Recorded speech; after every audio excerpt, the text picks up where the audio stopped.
Kata Nabi begini, ma min abdin qala la ilaha illallah thumma mata ala dhalik illa dakhalal jannah.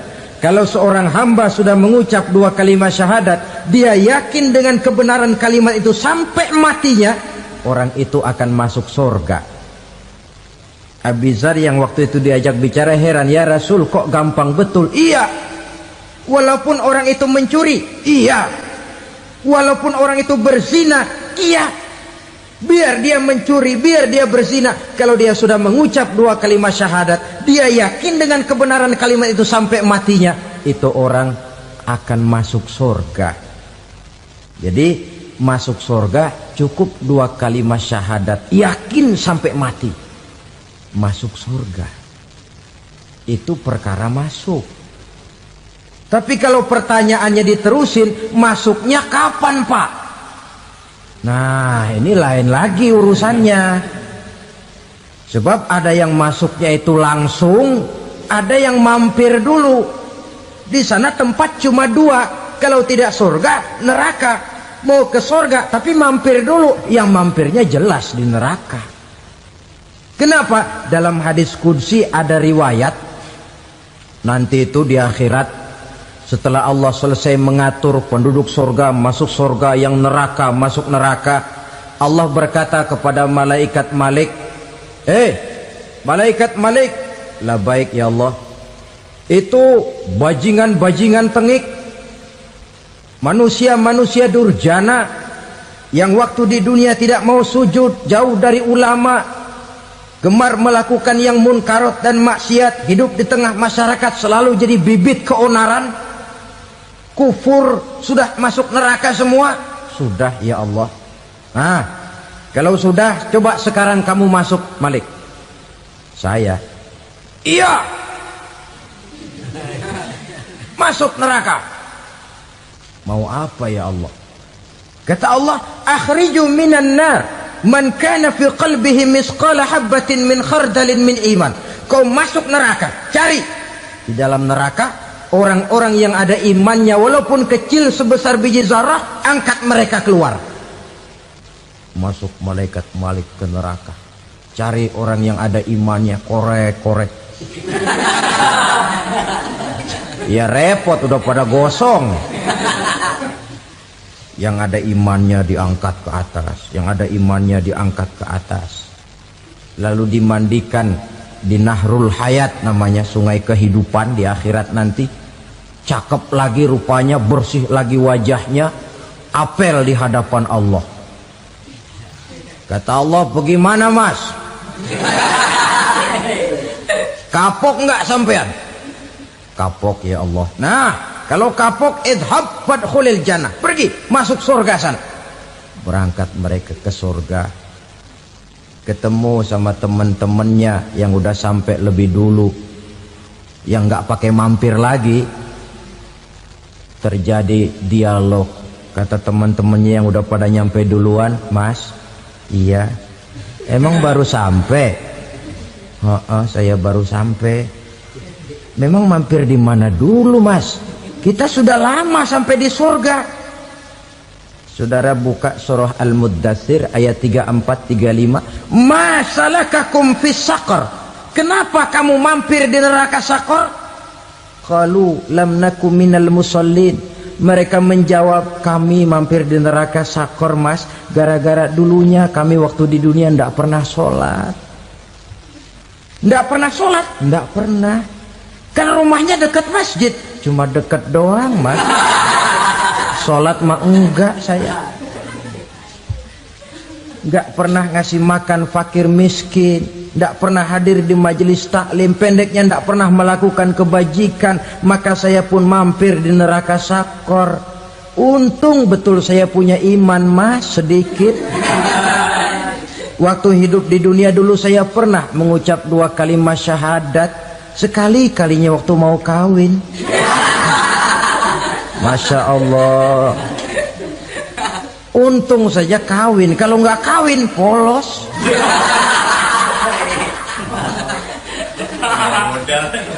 Itu juga pengulu sudah setengah mati ngajarin. Asyhadu alla, asyhaduan, asyhaduan.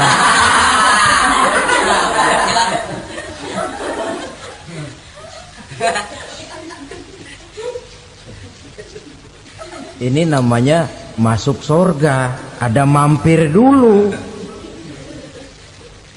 Ada pula orang mukmin itu yang dimasukkan surga. Namanya dimasukkan kan terima beres. Saya masuk ke rumah, jalan sendiri, cari tempat sendiri. Saya dimasukkan ke dalam rumah, terima beres, pokok ada di dalam, itu dimasukkan namanya. Nggak pakai mampir. Tapi tentu tiketnya lebih mahal ketimbang yang pertama tadi. Apa kata Allah? Innal ladzina amanu wa amilus salihat la ukaffiranna anhum sayyi'atihim wa la udkhilannahum jannah. Sesungguhnya orang-orang yang beriman kemudian beramal soleh, kami hapuskan segala dosa dan kesalahannya, kami masukkan mereka ke dalam surga. Lihat ayatnya, Allah yang memasukkan, kita yang dimasukkan. Tidak pakai transit, tidak usah mampir.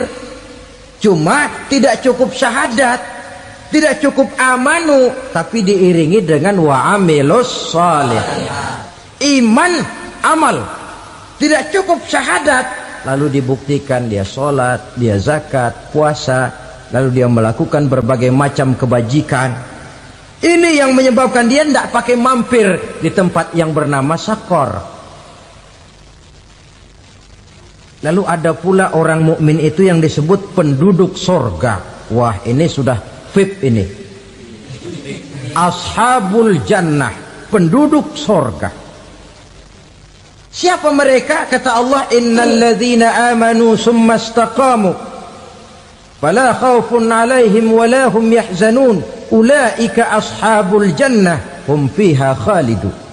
Sesungguhnya orang-orang yang beriman lalu istiqamah, tetap dalam melaksanakan perintah Allah, tidak goyang, tidak labil tapi stabil, istiqamah, mereka tidak takut dan tidak bersedih hati. Merekalah penduduk surga. Iman, istiqamah. Tidak punya duit, sembahyang. Banyak duit, sembahyang. Miskin, sembahyang. Kaya, tetap sembahyang. Istiqamah.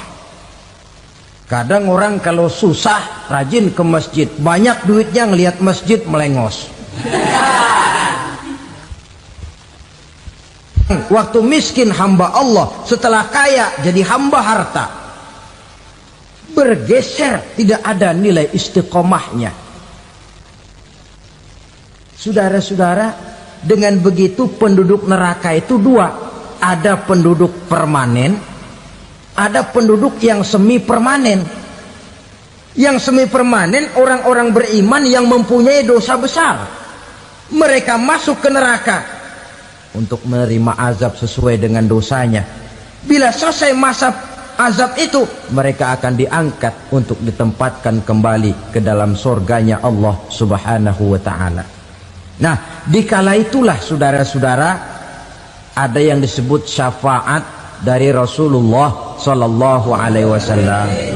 Tapi tentu jangan lupa, syafaat ini ibarat kain menambal dia.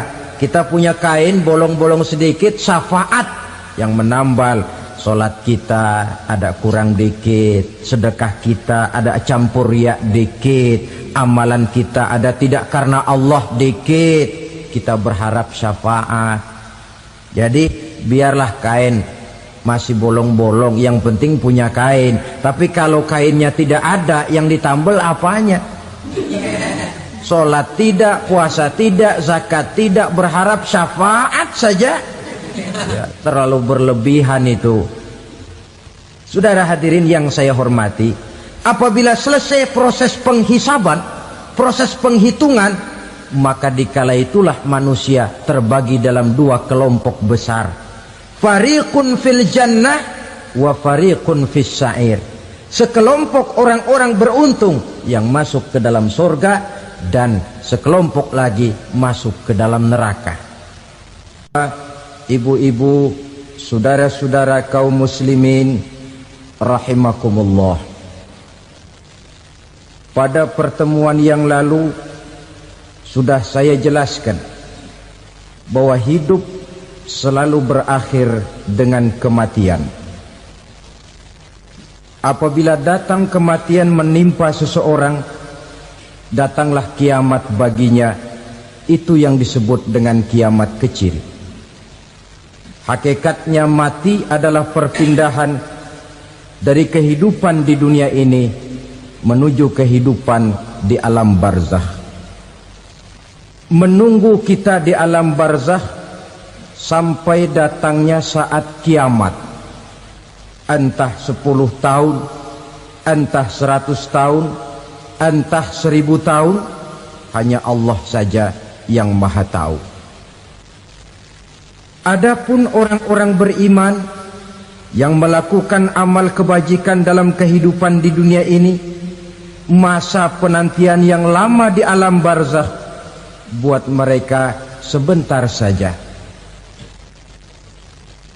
Tetapi bagi orang-orang kafir yang ingkar, yang tidak beriman kepada Allah, yang hidup di dunia cuma menumpuk-numpuk dosa, tentu penantian di alam barzakh akan merupakan waktu yang sangat lama.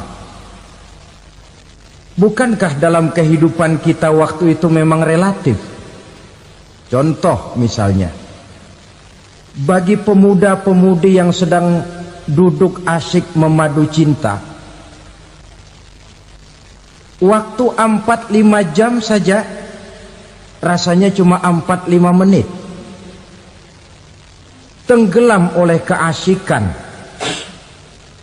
Tapi buat orang yang berbaring di rumah sakit, meratap di balik-balik apa itu tembok derita kata lagu, di balik dinding-dinding penjara, sehari bagai seminggu, seminggu rasa sebulan, sebulan boleh jadi rasa setahun. Penantian yang sangat lama. Kapan kiamat itu akan datang? Ini rahasia Allah. Jangankan kita yang orang awam, baginda Nabi sendiri tidak diberitahu oleh Allah kapan kiamat itu akan terjadi. Tetapi sungguh pun demikian, banyak hadis-hadis yang menjelaskan ciri atau tanda-tanda datangnya kiamat. Nah, kalau sudah bicara soal tanda, tanda kiamat itu ada 2. Pertama yang disebut alamatus sughra, tanda-tanda kecil. Ini waktunya masih ada tenggang. Ada yang dinamakan alamatul kubra, tanda-tanda besar. Artinya kiamat sudah diambang pintu. Apa tanda-tanda kecil dari datangnya hari kiamat itu? Misalnya kata Nabi, apabila ilmu sudah diangkat oleh Allah. Artinya apabila ulama sudah banyak wafat, minat orang belajar agama berkurang, lalu kebodohan nampak merajalela di mana-mana, zina dikerjakan secara terbuka, minuman-minuman keras jadi kebanggaan, itu termasuk di antara tanda-tanda kecil terjadinya hari kiamat. Apalagi misalnya iza waladatil ammatu rabbataha, apabila budak sudah melahirkan tuan. Apa maksudnya? Ada yang mentafsirkan apabila anak sudah bisa membudaki orang tuanya. Orang tua yang melahirkan dia, yang membesarkan dia, demi setelah si anak besar jadi orang berpangkat, bertitel, berharta, berkedudukan, jadilah orang tua itu budaknya. Sehingga sering dibilang kalau orang tua kaya, anak jadi raja. Tapi kalau anak yang kaya, orang tua sering jadi budak. Apalagi munculnya fitnah yang bergelombang, timbul perang antara dua bangsa yang besar, waktu berjalan terasa sangat pendek sekali. Itu merupakan tanda di antara tanda-tanda kiamat. Termasuk di dalamnya sulit membedakan mana laki, mana perempuan. Kan kalau tanda-tanda kayak begini sekarang sudah banyak kita lihat kan. Ulama banyak wafat, penggantinya sulit. Zina dikerjakan berterang-terangan, minuman keras jadi kebanggaan, banyak anak membudaki orang tuanya, sulit membedakan mana laki mana perempuan. Kadang-kadang dari belakang kita lihat perempuan bener, begitu kita colek nengok jenggotan.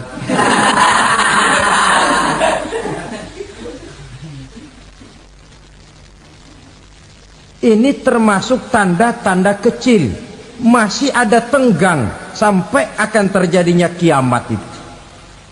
Nah, yang dimaksud dengan tanda-tanda besar, ini tanda besar artinya kiamat sudah di ambang pintu.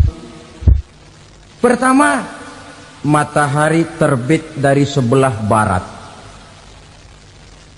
Apabila matahari sudah terbit dari arah sebelah barat, tertutuplah sudah pintu taubat. Bersabda Nabi kita, la taqumus sa'atu hatta tatlu'a syamsu min maghribiha. Tidak akan datang hari kiamat sampai matahari terbit dari arah sebelah barat. Wa iza tala'at, manakala matahari telah terbit dari arah sebelah barat, wara'ahan nasu, manusia banyak menyaksikan itu, amanu ajma'un, mereka pun lalu beriman. Yang tadinya kafir, yang tadinya ingkar, yang tadinya membangkang, setelah melihat matahari terbit dari sebelah barat, buru-buru beriman, berlomba-lomba mengucap 2 kalimat syahadat. Tapi apa yang terjadi? Kata Nabi, wadzalika hina la yanfa'u nafsan imanuha lam takun amanat min qabl. Hari itu adalah hari yang iman sudah tidak berguna lagi bagi seseorang apabila sebelumnya memang dia tidak pernah beriman. Au kasabat fi imaniha khaira, atau beriman tetapi tidak pernah melakukan kebajikan di dalam keimanannya itu. Hari yang sudah kasib, hari yang sudah terlambat, beriman tidak akan ada gunanya lagi. Ini pelajaran buat kita. Sebelum sang surya terbit dari sebelah barat, sebelum nafas sampai di tenggorokan, artinya pintu taubat masih terbuka. Kalau 2 hal itu sudah terwujud, nafas sudah sampai di kerongkongan atau matahari sudah terbit dari arah sebelah barat, tertutuplah sudah pintu taubat. Tak ada lagi gunanya pangkat, jabatan, harta, bahkan beriman pun dalam suasana macam itu. Too late, kata orang Kulon. Sudah terlambat. Matahari terbit dari arah sebelah barat. Itu tanda besar, artinya kiamat sudah di ambang pintu. Lalu apalagi tanda besar? Munculnya Dajjal. Dajjal artinya pendusta-pendusta yang menyesatkan manusia. Ada 2 macam Dajjal, saudara. Ada Dajjal kecil. Ini Dajjal kelas teri. Kalau ini sejak zaman Rasulullah sudah ada itu. Tiap zaman ada. Di zaman Rasulullah misalnya ada yang bernama Aswad al-Unsi dari Yaman. Ada yang namanya Musailamah al-Kazzab dari Yamamah. Ada yang namanya Ibnu Sayyad dari Madinah. Ini Dajjal di zaman Rasul. Musailamatul Kazzab memproklamirkan diri jadi nabi dia. Di zaman Rasul masih hidup. Ini Dajjal zaman Nabi. Di zaman sahabat muncul Dajjal. Di zaman kita sekarang ini Dajjal pun gentayangan. Dajjal kelas teri. Kerjanya mendustakan manusia, menyesatkan manusia, memalingkan manusia dari jalan yang benar dan diridhoi oleh Allah Subhanahu wa ta'ala. Adapun yang merupakan tanda besar dari datangnya kiamat, Dajjal kelas kakap. Pembohong-pembohong besar yang menyesatkan masyarakat manusia berpaling dari jalan Allah mengikuti jalan mereka. Apa sih ciri Dajjal itu? Kata Nabi dalam hadis Bukhari Muslim, inna dajjala, sesungguhnya yang namanya Dajjal itu yakhruju, satu saat akan muncul mendekati hari kiamat, wa inna ma'ahu ma'an, si Dajjal ini membawa air, wa naran, dan juga membawa api. Dua simbol. Di tangan yang satu dia bawa air, di tangan yang satu dia bawa api. Wa ammal ladzi yarahu an-nasu ma'an fanarun. Adapun yang orang banyak lihat air, hakikatnya adalah api. Yang dilihat api, hakikatnya adalah air. Oleh sebab itu, kalau api yang ditawarkan, ambillah air. Kalau air yang ditawarkan, pilihlah api. Maksudnya apa ini? Ini bahasa simbol, saudara-saudara. Dajjal bicaranya seolah-olah untuk kepentingan manusia, menawarkan surga. Surga yang dia tawarkan hakikatnya neraka.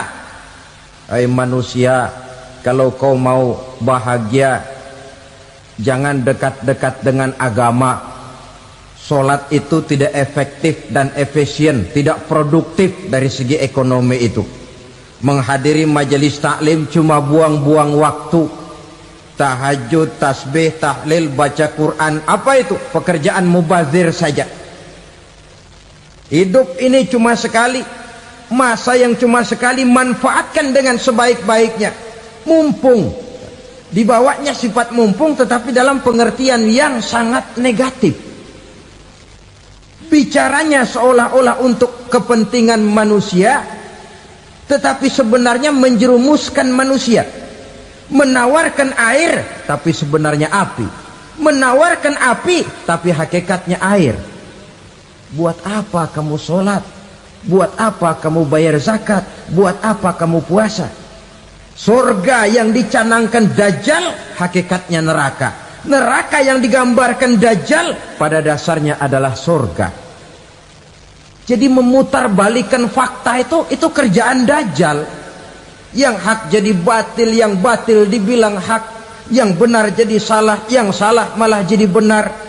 Tuntunan disuruh jadi tontonan, tontonan malah menjadi tuntunan. Itu pekerjaan Dajjal profesinya. Zamannya Nabi Adam, Dajjalnya kan iblis. Betul? Betul. Apa sih gang kerayuan iblis itu? Allah setelah menciptakan Nabi Adam kan bilang, Adam, kau dan istrimu Hawa tinggal di surga ini. Seluruh fasilitas yang ada di surga persilahkan kau nikmati.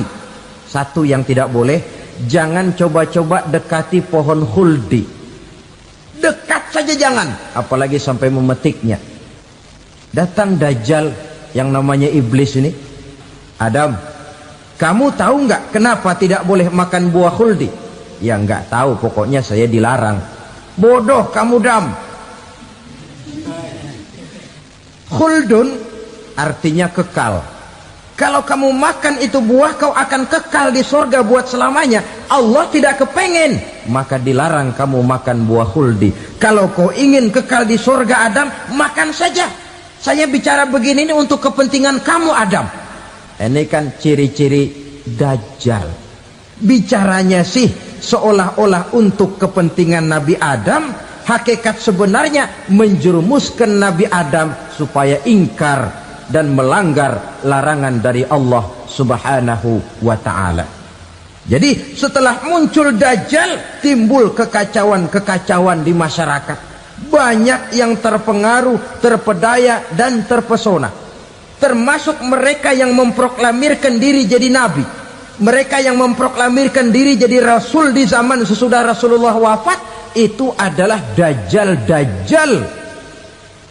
Maka saya ingatkan, kalau di zaman kita sekarang ini ada orang ngaku jadi nabi, ada orang ngaku jadi rasul, biar bahasa Arabnya kental, Quran hafal, hadis ribuan hadis hafal, biar pakai serban sampai menyengser ke tanah, bahasa Arabnya fasih, tapi dia mengaku jadi nabi, jadi rasul. Kita umat Islam wajib tidak percaya, wajib untuk tidak percaya.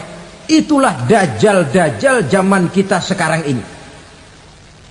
Tidak mustahil mereka datang mempengaruhi orang awam supaya berpaling dari Rasulullah, mengikuti mereka. Nah, di akhir zaman nanti, mendekati hari kiamat, dajjal ini muncul, dajjal kelas kakap, menyesatkan masyarakat manusia untuk berpaling dari Islam, mengikuti seruan mereka. Apalagi di antara datangnya kiamat itu, tanda yang besar itu, turunnya Nabiullah Isa Al-Masih, putra Maryam.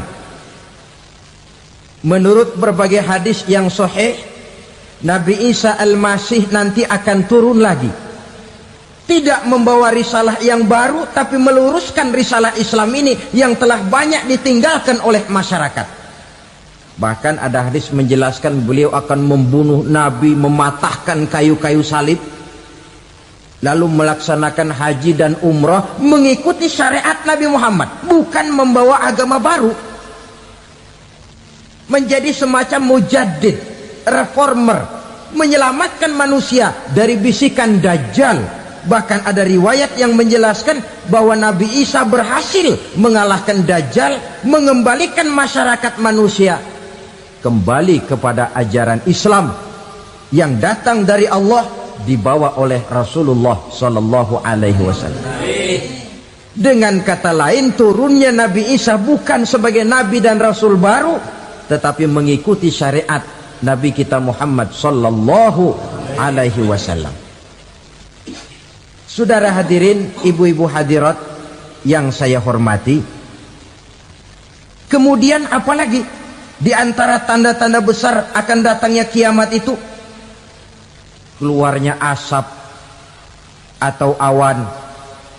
Kata Nabi, inna min asratis sa'ah dukhanan yamla'u ma bainal masyriqi wal maghrib. Di antara tanda-tanda kiamat, munculnya awan antara langit dan bumi. Ini pun diperkuat dalam surah Ad-Dukhan ayat 10. Fartaqib yawma ta'tis sama bidukhanin mubin fayughshan nas hadza azabun alim. Bagi orang-orang yang beriman, mereka biasa-biasa saja, tapi bagi orang kufur, datangnya asap dan awan ini merupakan azab yang kelewat pedih.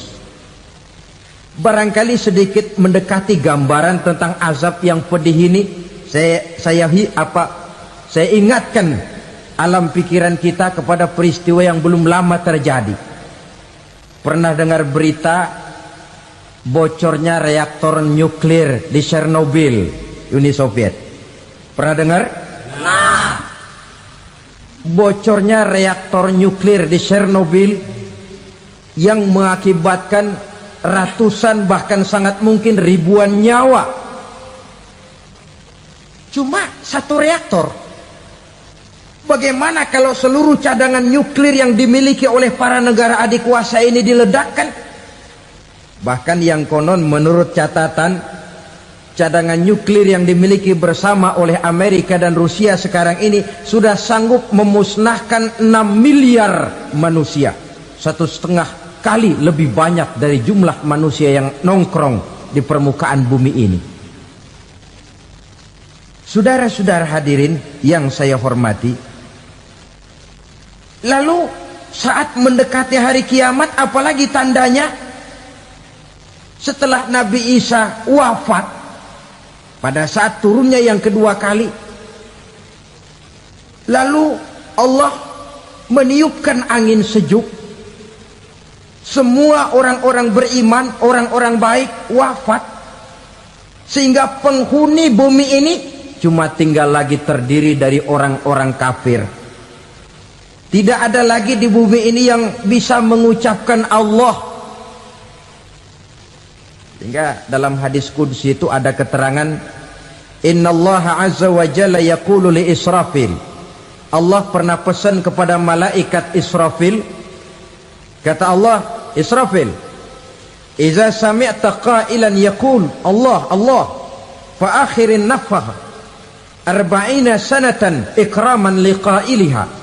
Hai Israfil, apabila kau dengar di permukaan bumi masih banyak orang yang mengucapkan Allah Allah, maka tunda sangkakala kiamat itu 40 tahun.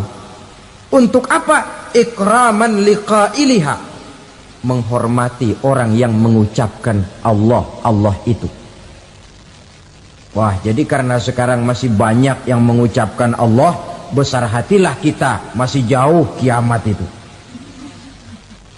Tapi jangan lupa, kiamat pribadi, kiamat kecil itu yang nggak kita sangka-sangka. Ajal datang mencabut nyawa, itu kiamat pribadi, dan itu yang pasti kita hadapi, dan itu yang membuat kita tidak boleh bersikap main-main di dalam kehidupan sekarang ini. Saudara hadirin yang saya hormati, tidak ada lagi orang-orang muslim. Seluruh penduduk dunia ini kafir. Lalu terciptalah struktur sosial yang berlandaskan prinsip hidup semau gue. Bakal terjadilah prinsip di mana yang kaya menyantap yang miskin, yang kuat menindas yang lemah. Hidup sudah bagaikan di rimba belantara, berlaku hukum rimba, siapa yang kuat dia yang menang, siapa yang lemah menjadi mangsa. Timbul kekacauan, maksiat merajalela, munkarat menjadi-jadi, sehingga isi bumi ini penuh dengan segala macam perbuatan dosa. Tidak ada perlunya lagi alam diperpanjang temponya. Datang saat yang sudah dijanjikan oleh Allah Azza wa Jalla, maka terjadilah yang disebut kiamat kubra, kiamat besar, kiamat ancur-ancuran. Bagaimana kejadian ini dimulai? Dalam surah Az-Zumar ayat 68, Allah Subhanahu wa taala berfirman, wa nufikha fis-suri fasa'iqa man fis samawati wa man fil ardi illa man sya'allahu. Maka manakala ditiuplah sangkakala, terkejutlah seluruh yang ada di langit dan seluruh yang ada di bumi. Bila saat kiamat datang, Allah perintah malaikat Israfil, Israfil, tiup sangkakalamu. Ditiuplah sangkakala oleh malaikat Israfil. Yang akibat daripada tiupan itu, seluruh yang ada di langit, seluruh yang ada di permukaan bumi terkejut. Yang ada di langit siapa? Malaikat kan. Bayangin aja kalau malaikat kaget, apalagi kita. Terkejut seluruh makhluk yang ada di bumi, yang ada di langit mendengar suara sangkakala itu. Bunyinya tidak sanggup kita bayangkan dahsyatnya. Ledakan nuklir, ledakan neutron, belum apa-apa ketimbang bunyi sangkakala malaikat Israfil ini.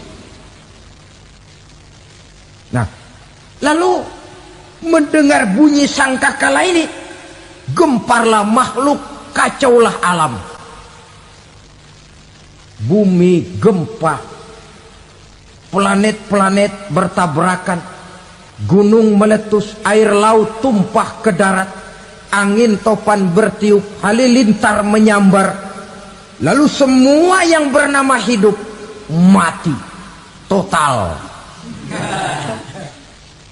Mati bareng tanpa persiapan. La haula wala quwata illa billah. Saya kadang-kadang dalam tafakur bermohon, ya Allah, mudah-mudahan saya nggak nemuin kiamat beneran. Ngeri, nggak bisa kita bayangkan macam apa suasana seperti itu. Allah saja banyak memberikan gambaran, misalnya Al-Qari'ah, Wa mal qari'ah, wa ma adraka mal qari'ah. Kejadian yang menggemparkan. Tahukah kamu apa kejadian yang menggemparkan itu? Yauma yakunun nasu kal farasil mabsus wa takunul jibalu kal ihnil manfus. Pada saat itu manusia berterbangan bagai kupu-kupu, gunung berterbangan seperti kapas ditiup angin. Gunung saja macam kapas, konon lagi manusia. Kematian total, mulai semut sampai gajah mati, jin mati, iblis mati, malaikat mati. Oh, malaikat saja mati. Saudara hadirin yang saya hormati, kematian total yang tanpa persiapan. Orang bilang, Pak, kalau mati bareng begitu yang repot malaikat maut dong ya. Cabut sana, cabut sini. Itu kalau menurut logika kita, mestinya begitu menurut logika. Tapi logika juga yang nggak perlu serepot itu. Sebab untuk mematikan listrik di wilayah DKI, di wilayah Jakarta, nggak perlu tiap rumah didatengin matiin, ya lama. Cukup dari kantor pusatnya saja PLN tekan satu tombol, gelaplah seluruh Jakarta. Saudara hadirin yang saya hormati, kematian total. Lalu setelah kematian total, planet-planet juga mati, dalam arti tidak bergerak dan beredar. Angin mati, dalam arti tidak bertiup. Air mati, dalam arti tidak ada riak gelombang. Pokoknya semua mati. Kullu nafsin za'iqatul maut, semua yang bernafas mati. Dalam ayat lain, kullu man 'alaiha fan, semua yang ada di permukaan bumi fana. Yang kekal cuma Allah Subhanahu wa ta'ala. Yang paling belakang mati malaikat maut dan malaikat Israfil. Tapi mati juga sesuai dengan janji Allah. 40 lamanya. Tidak dijelaskan oleh Abi Hurairah 40 jam, apa 40 hari, apa 40 tahun. Hadis-hadis cuma menyebutkan 40 saja. Sunyi alam yang tinggal cuma Allah saja lagi. Ketika itu Allah berseru-seru, katanya, limanil mulkul yauma, siapa para penguasa hari ini? Mana itu raja-raja dan penguasa yang dulu mengaku jadi Tuhan? Fir'aun, mana Fir'aun sekarang? Yang dulu jadi raja, merasa berhasil, sombong, lalu tidak mau turun-turun dari kekuasaannya, sampai kepada puncak kekurang ajarannya mengangkat diri jadi Tuhan. Mana itu Fir'aun? Namrus, mana sekarang Namrus? La ilaha illa ana, ternyata tidak ada Tuhan lain selain daripada aku, kata Allah. Proses kemudian, saudara-saudara, turunlah hujan dari langit. 40 lamanya hujan itu. Tidak jelas juga 40 jam apa 40 hari.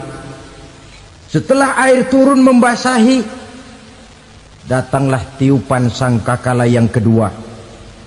Semua yang bernama mati bangkit dari kuburnya masing-masing. Ini yang disebut Yaumul Ba'thi, hari kebangkitan. Allahu Akbar. Pada saat kita bangkit dari kubur kita masing-masing, kumpul di padang mahsyar namanya. Bayangin aja, saya sendiri nggak sanggup bayangin. Manusia sejak zaman Adam sampai zaman kiamat kumpul bareng di tempat sama. Berapa banyaknya itu?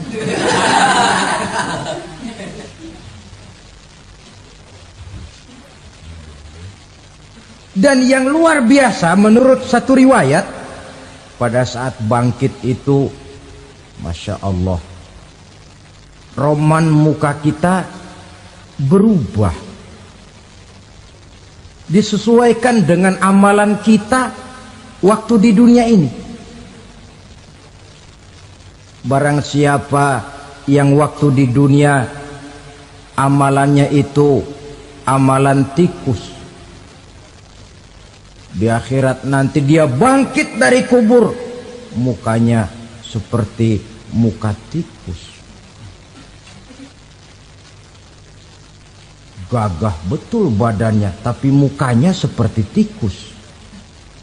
Kenapa? Amalannya waktu di dunia seperti amalan tikus. Apa amalan tikus itu? Suka ngegeragoti barang yang sudah disimpan rapi-rapi. Orang sudah simpan uang rapi-rapi, simpan perhiasan rapi-rapi, digeragoti oleh tikus. Maling-maling, pencoleng-pencoleng, koruptor-koruptor, itu nanti di akhirat nanti kita lihat mukanya seperti muka tikus. Oh, ini waktu di dunia suka nyolong, hanya seperti muka tikus. Barang siapa yang waktu di dunia ini amalannya itu amalan macan, dia akan bangkit nanti mukanya seperti muka macan. Apa amalan macan? Macan itu amalannya menang-menangan. Orang yang mau menang saja nggak mau mengalah. Coba lihat di hutan. Kenal hutan nggak? Di hutan, raja hutan di mana-mana pasti macan. Betul kan? Betul. Padahal hutan belum pernah bikin pemilihan umum. Tapi macan tidak peduli ada pemilihan umum apa tidak, pokok saya raja. Sebab apa? Macan jadi raja itu bukan karena benar, tapi karena kuat jadi raja. Setelah dia jadi raja, rakyat hutan yang mesti dilindungi malah dimakan oleh raja macan. Kambing rakyat hutan dimakan oleh macan. Ayam rakyat hutan dimakan oleh macan. Itu nanti kita lihat di akhirat itu mukanya seperti muka macan, gagah betul. Lalu barang siapa yang di dunia ini amalannya itu seperti amalan anjing, nanti dia punya muka seperti muka anjing. Apa amalan anjing? Pertama, anjing itu kalau disuruh jaga rumah, dia tidak bisa membedakan mana maling, mana tamu. Biar yang datang maling, kalau bawa tulang, anjing kalem.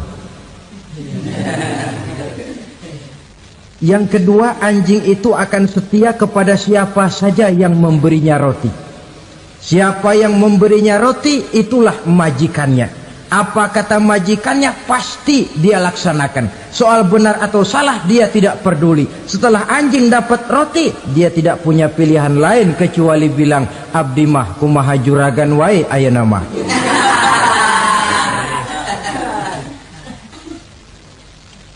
Saudara hadirin yang saya hormati,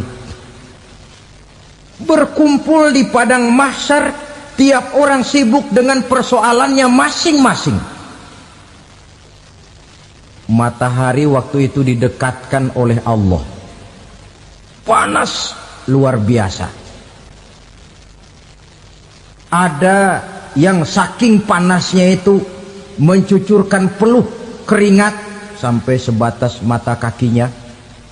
Ada yang keringatnya sampai sedengkulnya, ada yang keringatnya sampai sepusatnya, ada yang keringatnya mengalir sampai sebahunya. Ada yang kelelap oleh keringatnya sendiri, sementara orang di sampingnya nggak apa-apa. Bergantung lagi amalan dia waktu di dunia ini. Saudara-saudara, sebagian orang dalam kepanikan padang mahsyar berombong-rombong datang mereka menghadap Nabi Adam. Ya Adam, anta abal bashar. hai Adam, Tuhan adalah bapak moyang manusia, kami sebentar lagi akan disidang, dimintakan pertanggungan jawab, tolonglah kami hai Adam. Kata Nabi Adam, jangankan nolongin sampean, saya sendiri tanggung jawab di hadapan Allah ketika dulu tidak boleh makan khuldi, saya serobot. Sudahlah, urus diri masing-masing saja, nafsi. Begitu kata Nabi Nuh, begitu kata Nabi Ibrahim. Tiap orang bertanggung jawab sendiri-sendiri. Ketika itulah saudara-saudara, nikmatnya menjadi umat Nabi besar Muhammad sallallahu alaihi wasallam. Sebab apa? Walaupun menurut abjad kita ini umat paling belakang, paling belakang kita ini toh, karena Nabi Muhammad adalah Nabi akhir, tapi akan dihisap lebih dulu, lewat di atas sirat lebih dulu, masuk surga lebih dahulu ketimbang umat-umat belakangan. Ketika Rasul mendekati ajal, beliau tanyakan itu kepada malaikat Jibril. Malaikat Jibril berkata, Muhammad jangan khawatir, Allah sudah berjanji, inni haramtul jannata ala sairil anbiya hatta tadkhulaha anta, wa haramtuha ala sairil umami hatta tadkhulaha ummatuka. Surga aku haramkan buat seluruh nabi kecuali kalau engkau Muhammad sudah masuk ke dalamnya, dan surga aku haramkan buat seluruh umat kecuali kalau umatmu Muhammad sudah masuk ke dalamnya. Logikanya, walaupun menurut abjad kita umat paling belakang, bakal dihisap paling dulu, lewat di atas sirat paling dulu, masuk surga paling dulu, kalau mampir ke neraka juga paling dulu. Ya resiko. Jangan mau enaknya aja paling dulu. Saudara hadirin yang saya hormati, setelah masa kebangkitan itu jangan dikira begitu bangkit langsung diperiksa, masih menunggu menanti ribuan tahun perhitungan padang mahsyar untuk sampai kepada proses yang disebut yaumul hisab, hari perhitungan. Seorang demi seorang bakal dipanggil. Bayangkan saja, kita se-RT saja di absen, kadang-kadang perlu waktu lama. Ini manusia sejak zaman Nabi Adam sampai datang hari kiamat, satu demi satu disidang di hadapan Qadhi Rabbul Jalil. Status sosial copot sudah waktu itu. Yang pernah jadi hartawan di situ tidak lagi kelihatan kehartawanannya.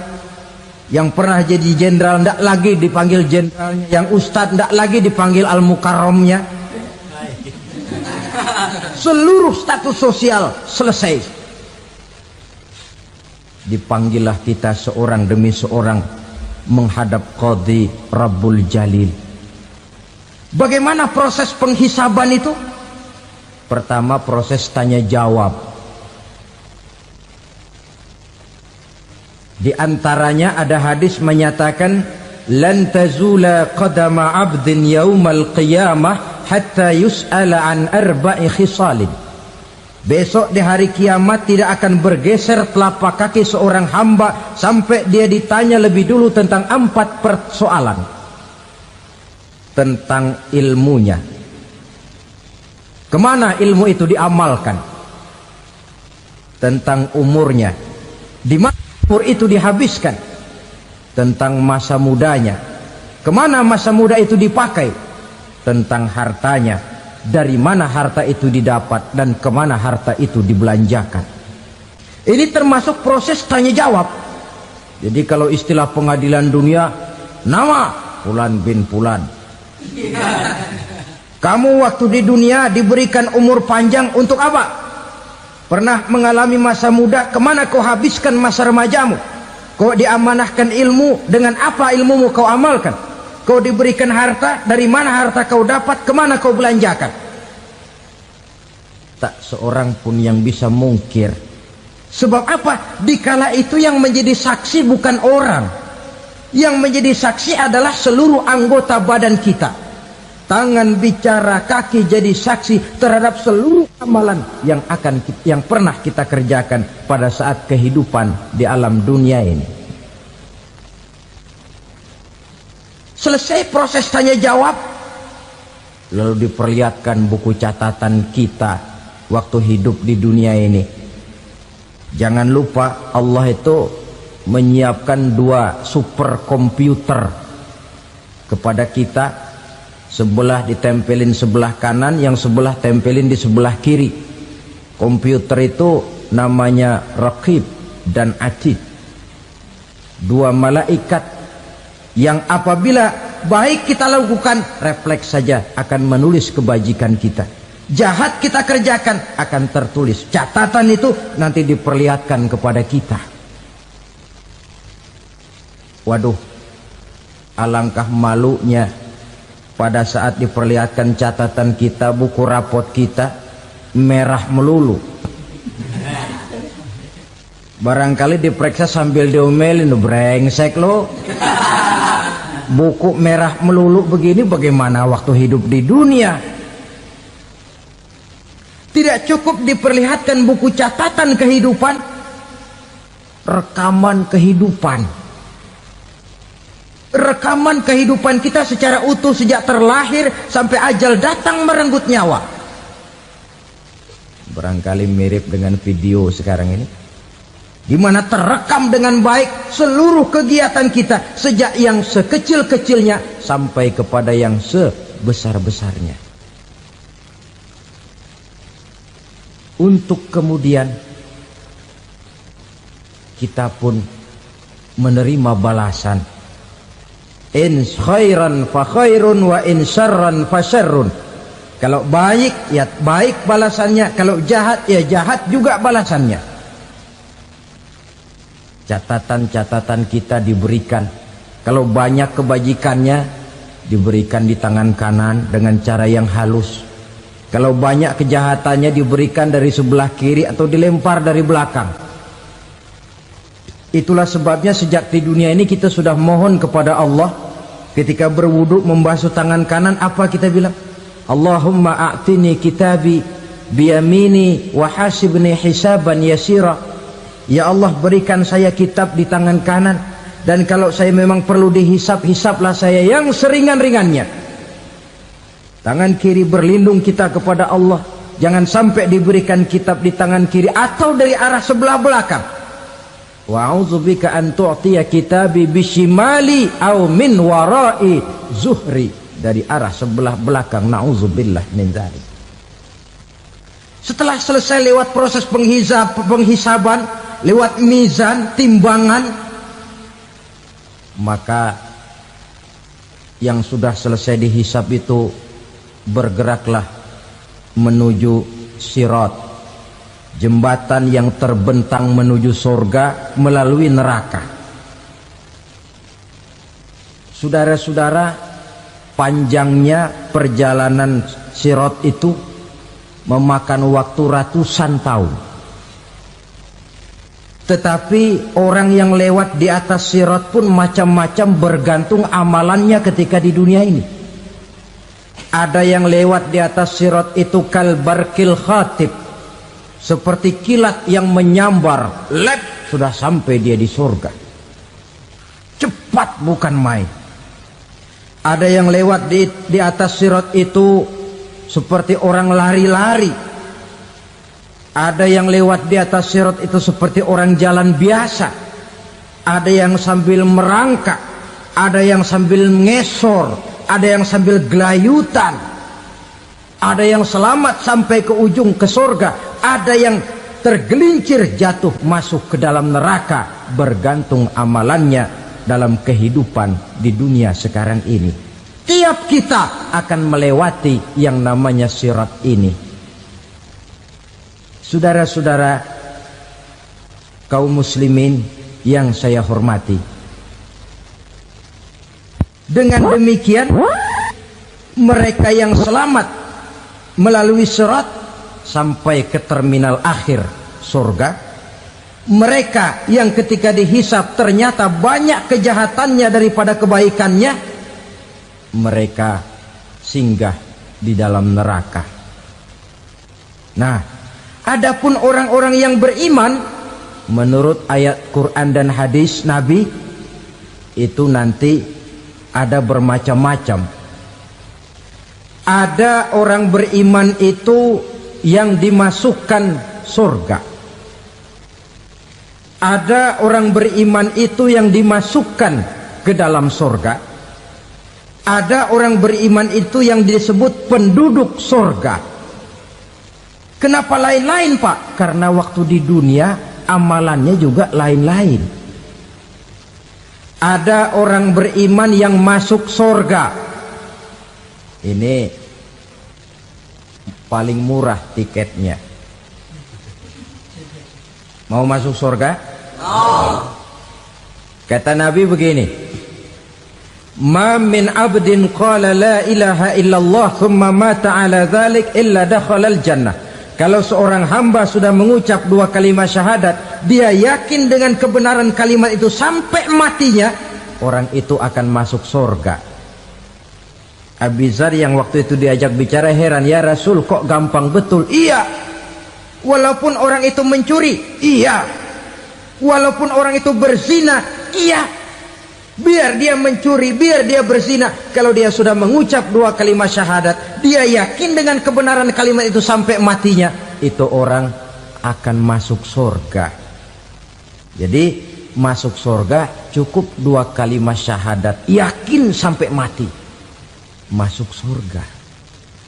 Itu perkara masuk. Tapi kalau pertanyaannya diterusin, masuknya kapan, Pak? Nah, ini lain lagi urusannya. Sebab ada yang masuknya itu langsung, ada yang mampir dulu. Di sana tempat cuma dua, kalau tidak surga, neraka. Mau ke surga tapi mampir dulu, yang mampirnya jelas di neraka. Kenapa? Dalam hadis qudsi ada riwayat, nanti itu di akhirat, setelah Allah selesai mengatur penduduk surga masuk surga, yang neraka masuk neraka, Allah berkata kepada malaikat Malik, malaikat Malik, labaik ya Allah, itu bajingan-bajingan tengik, manusia-manusia durjana yang waktu di dunia tidak mau sujud, jauh dari ulama, gemar melakukan yang munkarat dan maksiat, hidup di tengah masyarakat selalu jadi bibit keonaran, kufur, sudah masuk neraka semua. Sudah ya Allah. Nah, kalau sudah, coba sekarang kamu masuk, Malik. Saya, iya, masuk neraka. Mau apa ya Allah? Kata Allah, akhriju minan nar man kana fi qalbihi misqala habatin min khardalin min iman. Kau masuk neraka, cari di dalam neraka orang-orang yang ada imannya walaupun kecil sebesar biji zarah, angkat mereka keluar. Masuk malaikat Malik ke neraka, cari orang yang ada imannya, korek-korek. Ya repot, udah pada gosong. Yang ada imannya diangkat ke atas, yang ada imannya diangkat ke atas, lalu dimandikan di Nahrul Hayat, namanya sungai kehidupan di akhirat nanti. Cakep lagi rupanya, bersih lagi wajahnya, apel di hadapan Allah. Kata Allah, bagaimana mas? Kapok nggak sampean? Kapok ya Allah. Nah, kalau kapok, idhab fadkhulil jannah, pergi masuk surga sana. Berangkat mereka ke surga, ketemu sama teman-temannya yang udah sampai lebih dulu, yang nggak pakai mampir lagi. Terjadi dialog. Kata teman-temannya yang udah pada nyampe duluan, mas, iya, emang baru sampai? Saya baru sampai. Memang mampir di mana dulu mas? Kita sudah lama sampai di surga. Saudara buka surah Al-Muddatsir ayat 34-35. Ma salakakum fis saqar? Kenapa kamu mampir di neraka Saqar? Qalu lam naku minal musallin. Mereka menjawab, kami mampir di neraka Saqar mas, gara-gara dulunya kami waktu di dunia ndak pernah sholat. Ndak pernah sholat? Ndak pernah. Kan rumahnya dekat masjid, cuma dekat doang mas. Sholat mah enggak saya. nggak pernah ngasih makan fakir miskin, nggak pernah hadir di majelis taklim, pendeknya nggak pernah melakukan kebajikan, maka saya pun mampir di neraka sakor. Untung betul saya punya iman mas sedikit. Waktu hidup di dunia dulu saya pernah mengucap 2 kalimat syahadat, sekali-kalinya waktu mau kawin. Masya Allah. Untung saja kawin, kalau nggak kawin polos.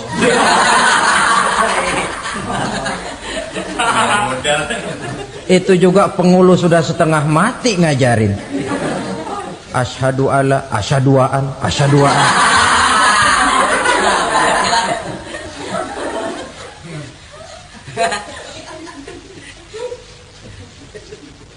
Ini namanya masuk surga, ada mampir dulu. Ada pula orang mukmin itu yang dimasukkan surga. Namanya dimasukkan kan terima beres. Saya masuk ke rumah, jalan sendiri, cari tempat sendiri. Saya dimasukkan ke dalam rumah, terima beres, pokok ada di dalam, itu dimasukkan namanya. Nggak pakai mampir. Tapi tentu tiketnya lebih mahal ketimbang yang pertama tadi. Apa kata Allah? Innal ladzina amanu wa amilus salihat la ukaffiranna anhum sayyi'atihim wa la udkhilannahum jannah. Sesungguhnya orang-orang yang beriman kemudian beramal soleh, kami hapuskan segala dosa dan kesalahannya, kami masukkan mereka ke dalam surga. Lihat ayatnya, Allah yang memasukkan, kita yang dimasukkan. Tidak pakai transit, tidak usah mampir. Cuma tidak cukup syahadat, tidak cukup amanu, tapi diiringi dengan wa amilus salih. Iman, amal. Tidak cukup syahadat, lalu dibuktikan dia sholat, dia zakat, puasa, lalu dia melakukan berbagai macam kebajikan. Ini yang menyebabkan dia tidak pakai mampir di tempat yang bernama sakor. Lalu ada pula orang mukmin itu yang disebut penduduk sorga. Wah, ini sudah VIP ini. Ashabul jannah, penduduk sorga. Siapa mereka? Kata Allah, innal ladzina amanu summa istaqamu fala khaufun alaihim wala hum yahzanun ulaika ashabul jannah hum fiha khalidun. Sesungguhnya orang-orang yang beriman lalu istiqamah, tetap dalam melaksanakan perintah Allah, tidak goyah, tidak labil tapi stabil, istiqamah, mereka tidak takut dan tidak bersedih hati. Merekalah penduduk surga. Iman, istiqamah. Tidak punya duit, sembayang. Banyak duit, sembayang. Miskin, sembayang. Kaya, tetap sembahyang, istiqomah. Kadang orang kalau susah rajin ke masjid, banyak duitnya ngelihat masjid melengos.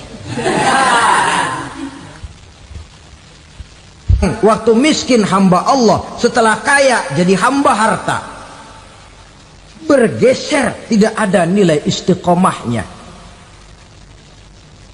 Saudara-saudara, dengan begitu penduduk neraka itu dua. Ada penduduk permanen, ada penduduk yang semi permanen.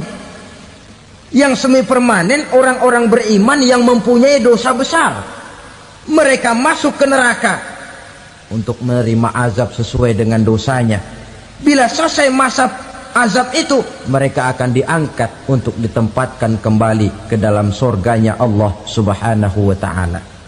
Nah, dikala itulah saudara-saudara, ada yang disebut syafaat dari Rasulullah Sallallahu Alaihi Wasallam. Tapi tentu jangan lupa, syafaat ini ibarat kain menambal dia. Kita punya kain bolong-bolong sedikit, syafaat yang menambal. Solat kita ada kurang dikit, sedekah kita ada campur riak dikit, amalan kita ada tidak karena Allah dikit, kita berharap syafaat. Jadi biarlah kain masih bolong-bolong, yang penting punya kain. Tapi kalau kainnya tidak ada, yang ditambal apanya? Sholat tidak, puasa tidak, zakat tidak, berharap syafaat saja. Ya, terlalu berlebihan itu. Saudara hadirin yang saya hormati, apabila selesai proses penghisaban, proses penghitungan, maka dikala itulah manusia terbagi dalam dua kelompok besar. Fariqun fil jannah wa fariqun fis sa'ir. Sekelompok orang-orang beruntung yang masuk ke dalam surga, dan sekelompok lagi masuk ke dalam neraka.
Percaya bahwa malaikat itu ada, hidupnya akan lebih terarah dan terkendali.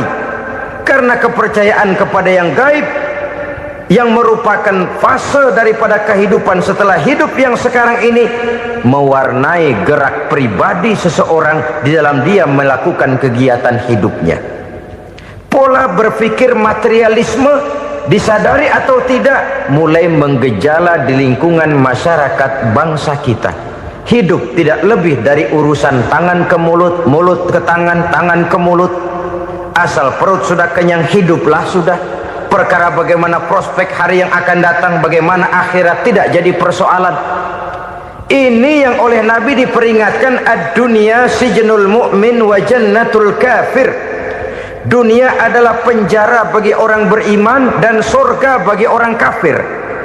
Dulu di zaman Belanda hadis ini pernah disalah tafsirkan, disalah artikan, digunakan sebagai senjata untuk mengkebiri dan membuat impoten umat Islam.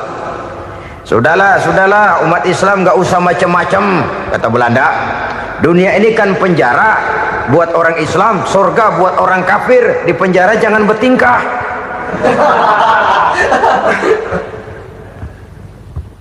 Pengertiannya tidak begitu. Dunia adalah penjara bagi orang mukmin. Artinya dalam kehidupan dunia seorang mukmin tidak bebas memperturutkan hawa nafsunya. Di penjara hawa nafsunya itu. Sebaliknya surga bagi orang-orang kafir. Buat orang kafir surgalah dunia ini. Mereka bebas memperturutkan hawa nafsunya. dilarang tidak terlarang, dicegah pun tidak tercegah. Mereka hidup menurut alur bisikan nafsu mereka sendiri. Kemudian bila ajal datang, maut merenggut nyawa, selesailah surganya sampai di situ. Maka bagi orang-orang yang tidak percaya kepada adanya akhirat, kepada adanya alam gaib, surganya sebatas umurnya. Sekali lagi, surganya sebatas umurnya. Bila umur selesai, ajal pun datang merenggut nyawa, selesailah sudah surganya sampai di situ. Alangkah pendeknya perjalanan orang-orang yang tidak percaya kepada alam gaib ini. Bagi kita mukmin, jikalau kita mampu memenjarakan hawa nafsu, kita bisa bahagia di dunia ini. Dan Islam memang tidak menyuruh kita sengsara di dunia. Raih dunia, kejar dunia, gapai dunia sebagai alat untuk mencapai kebahagiaan di akhirat nanti. Hidup adalah satu perjalanan panjang yang terbentang sejak kita terlahir dari alam rahim sampai kepada alam akhirat nanti. Andai kata kita gagal meraih kebahagiaan di dunia, toh kita masih punya akhirat. Tapi jangan jadi dalil yang melemahkan semangat. Biarin dah kita di dunia kebelangsak, yang penting akhirat. Akhirnya dunia benar-benar kebelangsak. Bagaimana dunia ini bisa kita raih, dan bagaimana meraih dunia untuk menunjang kepentingan akhirat nanti. Yang kedua, dari pikiran Heiner yang saya lihat menggejala di lingkungan masyarakat bangsa kita, timbulnya manusia-manusia netral, seolah-olah Tuhan yes, agama no. Sama Tuhan percaya, agama ogah. Tuhan ngangguk, giliran agama godeng. Padahal hampir dalam setiap ayat dalam Quran, kata-kata amanu biasanya bergandeng dengan wa amilus sholihat, iman dan amal soleh. Ini sebagai isyarat Tuhan dan agama jangan pernah dipisah-pisah. Apabila kita bertuhan, maka kita harus beragama. Apabila kita beragama, maka agama itu harus bersumberkan dari Tuhan yang kita imani itu. Tidak mungkin kita pisah, Tuhan yes, agama no. Sama Tuhan percaya tapi agama bikin sendiri. Sembayangnya cukup bengong 2 jam madep ngulon.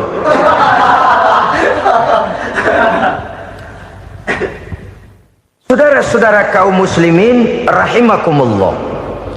Jadi dengan demikian, agama yang kita akui merupakan unsur mutlak di dalam pembangunan sekarang ini, merupakan bagian dari kehidupan yang menuntun kita bahwa di balik alam nyata ini, di balik alam syahadah ini ada alam gaib. Dan mudabbir, murabbi, yang mengatur, yang menguasai, yang memelihara baik dia alam nyata, baik dia alam gaib, tidak lain adalah Allah Subhanahu wa ta'ala. Di sana ada satu super power, satu maha kekuatan yang kita perlu bersandar kepadanya. Sebagai makhluk nyata yang hidup di alam nyata, berbuatlah secara nyata sebagaimana harusnya kita berbuat. Karena Islam jelas bukan agamanya orang pemalas. Islam jelas bukan agamanya orang yang mengajarkan setelah selesai sholat boleh duduk, nggelenggem ayam-ayam, ndelohom, menghitung bintang di langit sambil menunggu keajaiban. Tidak. Islam adalah agama yang mengajarkan apabila sholat sudah selesai kamu kerjakan, bertebaranlah di permukaan bumi, cari karunia Tuhanmu. Jangan hidup berpangku tangan menunggu keajaiban, karena hidup bukan undian. Jangan berharap untung besar tanpa mau peras keringat. Tapi di sebalik itu toh kita juga harus yakin bahwa di sisi usaha nyata yang kita lakukan ada satu super power, satu maha kekuatan gaib yang menentukan berhasil dan tidaknya usaha kita. Kepercayaan kepada hal semacam inilah yang mendorong kita untuk mempunyai sandaran vertikal, agar jikalau usaha ini berhasil, kita tidak lupa diri dan lupa daratan. Jikalau usaha ini gagal, kita tidak putus asa dan buruk sangka, tidak cupik pandangan dan sempit hati, tapi mampu melihat persoalan dengan kacamata putih sambil husnuzon kepada Allah Subhanahu wa ta'ala. Kita percaya malaikat itu ada. Ada yang namanya raqib dan atid, mengawasi gerak hidup kita sampai kepada gerak hati kita. Ini memberikan sugesti agar kita berhati-hati, tidak sejengkal tanah pun kita bisa berlindung dari pengawasan raqib dan atid. Ada munkar nakir yang akan menyoal kita di alam kubur. Ada malaikat Malik, penjaga neraka. Ada malaikat Ridwan yang menjaga surga. Kita percaya kepada adanya jin, kita percaya kepada adanya setan, iblis. Percaya kepada adanya, bukan mempercayai si setan, si iblis lalu menjadikannya sebagai teman. Tidak. Percaya bahwa mereka itu ada dan merupakan makhluk Allah yang gaib, yang diciptakan Allah Azza wa Jalla. Kepercayaan kepada alam gaib memberikan motivasi terhadap gerak lahir manusia, sehingga dengan motivasi kepercayaan kepada yang gaib, gerak lahir jadi lebih terarah, jadi lebih terpelihara. Pernah seseorang bertanya, "Pak, apakah adanya akhirat bisa dibuktikan secara ilmiah?" Saya bilang tidak bisa, tidak bisa. Kenapa? Karena yang berangkat nggak pernah pulang kembali lagi. Kalau dia pulang kemari bisa kita tanya bagaimana enak di sono. Cuma secara moral saya katakan, lebih beruntung orang yang percaya kepada akhirat daripada yang tidak. Sekarang saudara percaya akhirat ada, lalu saudara baik-baik di dunia, sholat, puasa, zakat, menolong orang lain, menebarkan kebajikan. Saudara mati, andai kata akhirat tidak ada, toh dalam hidup saudara sudah berbuat baik, paling tidak nama saudara akan dikenang sebagai orang baik. Sebaliknya, saudara percaya, kata saya, bahwa akhirat tidak ada, lalu hidup semau-maunya, tenggelam dalam maksiat dan munkarat, menentang Allah, tidak mau ruku dan sujud, lalu saudara mati, kemudian akhirat ada, ayo mau apa? Bekal tidak punya. Jadi secara moral lebih beruntung orang yang percaya kepada adanya akhirat daripada yang tidak percaya. Dan itu alam gaib yang tidak bisa dibuktikan secara eksat. Jangankan untuk membuktikan seperti itu, dalam kehidupan sehari-hari saja yang kita rasakan tidak selalu berbentuk toh. Angin, bagaimana sih bentuknya angin? Kita tidak tahu. Merah, buktinya kalau dikerok merah. Yang merah itu kulit, yang kulit kita bukan anginnya. Sakit, rasa sakit itu ada, tapi bagaimana bentuk sakit kita nggak pernah tahu. Kalau kita makan cabai pedas, bagaimana bentuk pedas itu tidak ada, tapi rasa ada. Bentuk pedas hijau, cabainya bukan pedasnya. Tidak semua yang kita rasakan bisa kita gambarkan dalam bentuk yang konkret. Oleh karena itu, sekali lagi bahwa kepercayaan kepada alam yang gaib mampu memberikan satu sugesti yang menata kehidupan seseorang lebih lurus, lebih terarah, dan lebih terkendali. Maka wajar kalau kepercayaan kepada yang gaib mengantarkan seseorang untuk meraih kemenangan. Kenapa? Dia percaya kepada yang gaib, bahwa akhirat ada, bahwa alam kubur ada, bahwa pertanggungan jawab itu ada. Maka dia lalu tidak hidup saenae udele dewe, itu loh. Tidak hidup menurut seleranya sendiri, terarah, teratur. Ini cirinya yang pertama, orang bertakwa yang akan meraih kemenangan, mereka beriman, mereka percaya kepada yang gaib.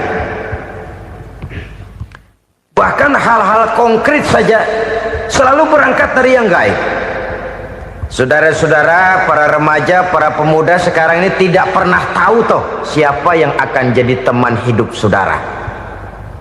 Kita bisa saja ngerancang, mentargetkan, tapi toh akhirnya yang namanya jodoh bukan kekuasaan kita. Rezeki di luar kemampuan kita. Begitu juga ajal, maut, jodoh, ajal adalah contoh-contoh konkret bahwa pada akhirnya yang gaiblah yang menentukan. Bertahun-tahun ngelancong, emang jodoh seret nggak jadi.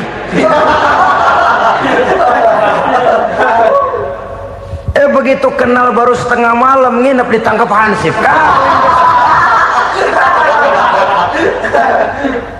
Hal-hal semacam itu kadang-kadang kita berpikir suuzon, gilet, perempuannya cakep banget, lakinya rebek amat.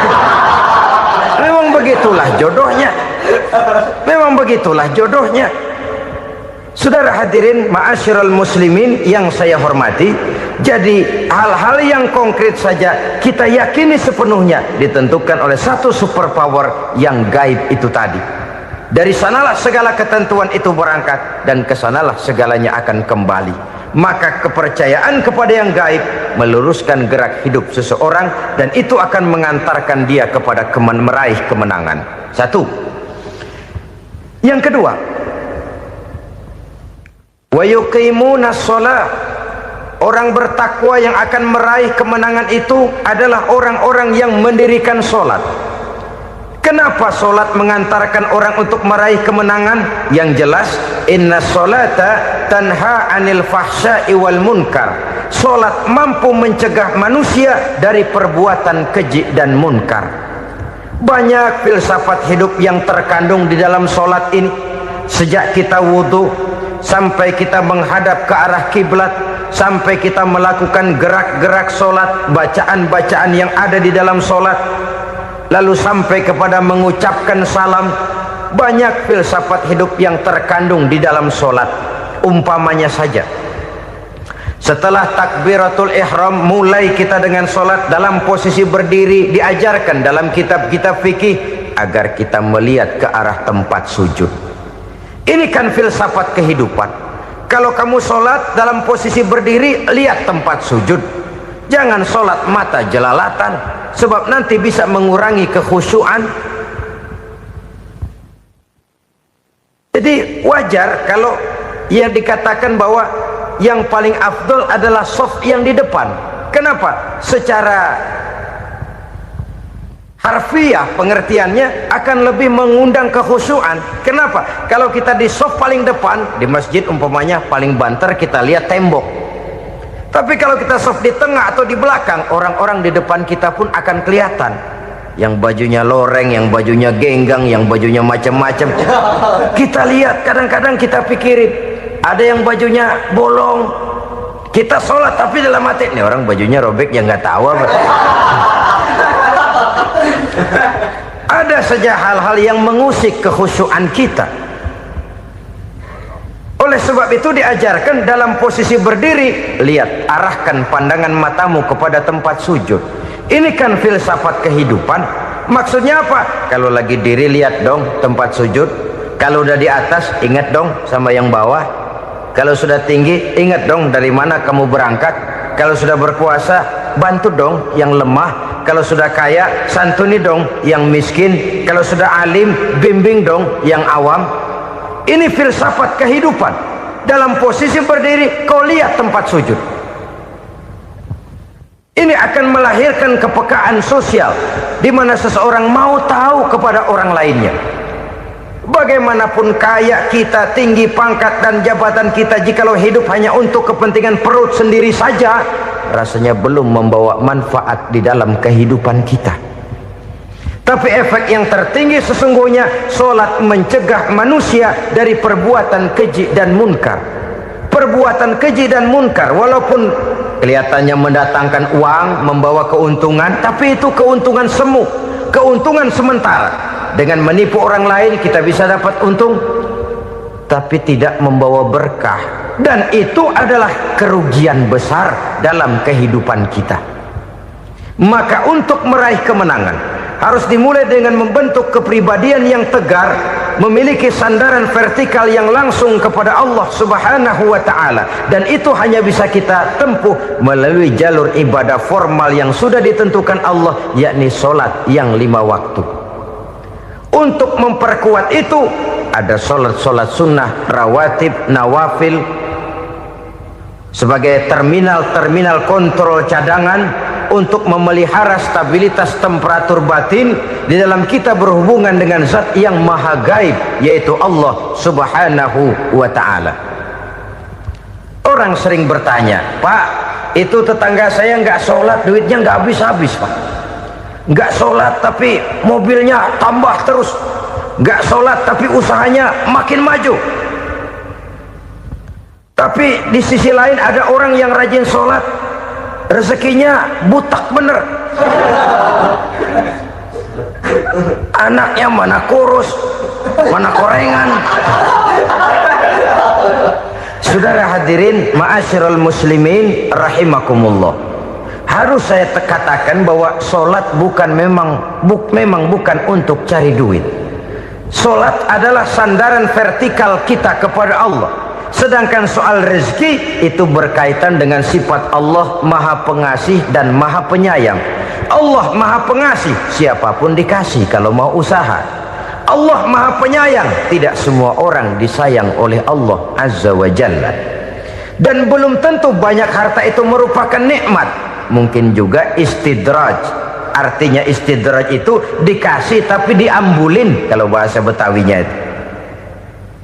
Dikasih tapi diambulin, itu bukan merupakan nikmat sesungguhnya, lebih merupakan azab dari Allah subhanahu wa ta'ala.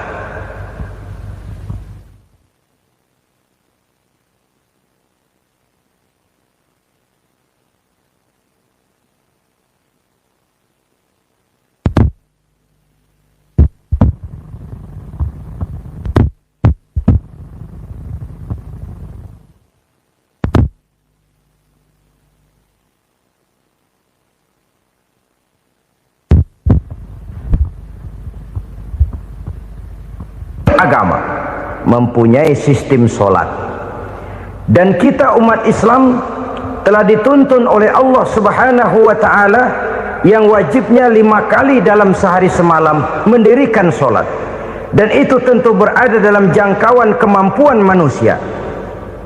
Pada awalnya barangkali kita memang merasa sholat itu satu kewajiban, tapi semakin kita hayati makna, manfaat dan filsafat yang terkandung di dalam ajaran sholat, semakin sampai kita kepada keyakinan bahwa sholat adalah keperluan kita.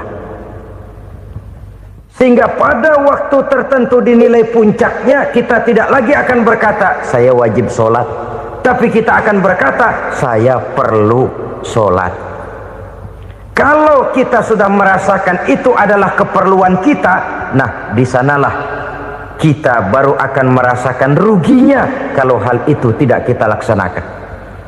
Sepanjang kita masih berkata saya wajib sholat, kita akan lebih merasakan dia sebagai beban ketimbang sebagai keperluan. Yang jelas Allah tidak memerlukan ibadah yang kita laksanakan ini. Dengan kata lain, andai kata satu dunia penuh ini orang tidak ada yang sholat satu pun, Allah tidak akan turun dari jabatan Tuhan. Jangan lalu berpikir kalau kita ngambek se-RW kagak sembahyang Tuhan tekor kali ini ya. Tentu tidak. Itu perlunya kita, bukan perlunya Allah. Dan pada induknya kita akan berkata saya perlu agama. Kalau secara induk kita sudah memerlukan agama, maka konsep-konsep yang ada di dalam ajaran agama itu pun adalah juga merupakan keperluan kita. Baik dia bernama sholat, baik dia bernama puasa, baik dia bernama zakat, baik dia bernama haji, seluruhnya adalah keperluan kita. Dan sesuatu yang kita perlukan apabila tidak kita laksanakan akan melahirkan kerugian di dalam kehidupan. Jangan heran kalau kita membaca riwayat perjalanan hidup para salafus soleh, orang-orang soleh. Ada yang tahajud sampai 100 rakaat, ada yang sholat malam kakinya sampai bengkak. Kita sekalinya bengkak biri-biri. Ada yang sholat membaca surah dalam Al-Quran sampai khotam Quran. Kok mau? Mereka sudah merasakan itu keperluan. Itu saja soalnya. Satu saat pun jikalau kita merasa bahwa itu keperluan saya, kita pun akan melaksanakan seperti itu. keperluan saya dalam kehidupan. Inilah yang kedua. Yang ketiga, orang bertakwa yang akan meraih kemenangan itu wa mimma razaqnahum yunfikun. Mereka membelanjakan sebagian daripada rezeki yang diberikan Allah kepada mereka. Mereka infakkan di jalan Allah. Ada satu dialog menarik. Satu hari seorang anak muda bertemu dengan seorang kakek-kakek yang sudah dikenalnya baik. Bertanyalah anak muda ini, "Kek, umur kakek berapa tahun?" 15 tahun, kata si kakek. "Anak kakek berapa orang?" 1. "Harta kakek berapa banyak?" 15 juta. Si anak muda ini bengong, lalu protes, "Kok kakek bohongin saya?" "Kenapa?" "Saya tahu umur kakek 70 tahun. Kenapa ngaku 15? Saya tahu anak kakek 5. Kenapa bilang 1? Saya tahu kakek miliuner, miliaran uang kakek. Kenapa ngaku cuma 15 juta? Begini, kata si kakek tadi. Benar, umur saya 70 tahun. Tapi dari umur yang 70 tahun itu baru 15 tahun terakhir ini saya merasakan ibadah kepada Allah. Meninggalkan maksiat, jauh dari segala macam munkarat. Maka yang 15 tahun inilah yang benar-benar saya rasakan sebagai umur saya. Benar anak saya 5, tapi yang 4 susah diatur. Cuman 1 rasanya nih yang bakal jadi si buah hati, belahan jantung, pelanjut cerita penerus sejarah. Cuma 1 ini yang saya harapkan, yang akan jadi anak soleh, yang akan membuat saya menerima pensiunan pahala. Kalau yang 4 apek dah, nggak ada harapan. Yang 1 nyekek botol melulu. Oh begitu, iya. Lalu kenapa kakek bilang harta kakek cuma 15 juta padahal saya tahu kakek uangnya miliaran, depositonya banyak? Ya karena 15 juta itulah yang saya ingat yang pernah saya belanjakan di jalan Allah. Saya merasa itulah harta saya yang sebenarnya. Yang miliaran yang saya simpan di bank kelak, kalau satu saat saya mati, akan jadi rebutan di antara anak-anak saya. Iya kalau anak saya soleh kayak yang 1 ini. Kalau yang 4 tadi udah tulen dia bakal berantem, dah berebut tuh. Jadi 15 juta yang saya belanjakan di jalan Allah inilah yang saya merasakan benar-benar harta saya yang sesungguhnya. Dialog ini patut menjadi bahan renungan kita bersama. Diberikan kita umur 40, 50, 60, 70, 80. Berapa tahun dari umur yang diberikan itu yang jalan mulus, yang kita gunakan untuk melaksanakan ibadah? Banyak harta kita simpan di bank, di lemari, di dompet, di tas. Tapi berapa yang sudah kita depositokan di jalan Allah yang akan menemani kita di hari kita kembali nanti? Maka orang bertakwa yang akan meraih kemenangan, wa mimma razaqnahum yunfikun. Mereka membelanjakan sebagian dari rezeki yang diberikan Allah di jalan Allah subhanahu wa ta'ala. Ma'asyiral muslimin rahimakumullah. Zahirnya memang kita memberikan kepada orang lain, tapi hakikatnya kita menyimpan untuk diri kita sendiri. Kita memberikan kepada yatim piatu 25.000. Zahirnya kita memberikan si yatim, hakikatnya kan kita cuma nyimpan. Saya berikan, titip kepadamu, ini untuk saya di akhirat. Kau boleh belikan baju, kau boleh belikan untukmu makan, kau boleh bayarkan sekolahmu. Ini untuk saya. Hakikatnya kita nyumbang masjid 1 juta, zahirnya kita berikan kepada panitia masjid, tapi hakikatnya kan cuma titip 1 juta ya untuk saya di alam kubur nanti. Silahkan kau boleh belikan semen, ini uang, belikan besi, belikan pasir. Saya cuma sekedar titip untuk kepentingan saya. Hakikatnya kita cuma sekedar menitip. Sebagaimanapun pada hakikatnya, apapun yang kita miliki dalam kehidupan kan cuma sekedar hak guna pakai, bukan hak milik mutlak. Harta kita, rumah kita, kendaraan kita, kebun kita, pabrik kita, hak guna pakai saja. hak milik mutlak cuma untuk Allah subhanahu wa ta'ala. Saudara-saudara kaum muslimin rahimakumullah, ini yang ketiga. Kemudian yang keempat, orang-orang bertakwa yang akan meraih kemenangan, allazina yu'minuna bima unzila ilaika, mereka yang beriman, mereka yang percaya kepada apa yang telah diturunkan kepadamu Muhammad, ay Al-Quran, yakni Al-Quranul Karim.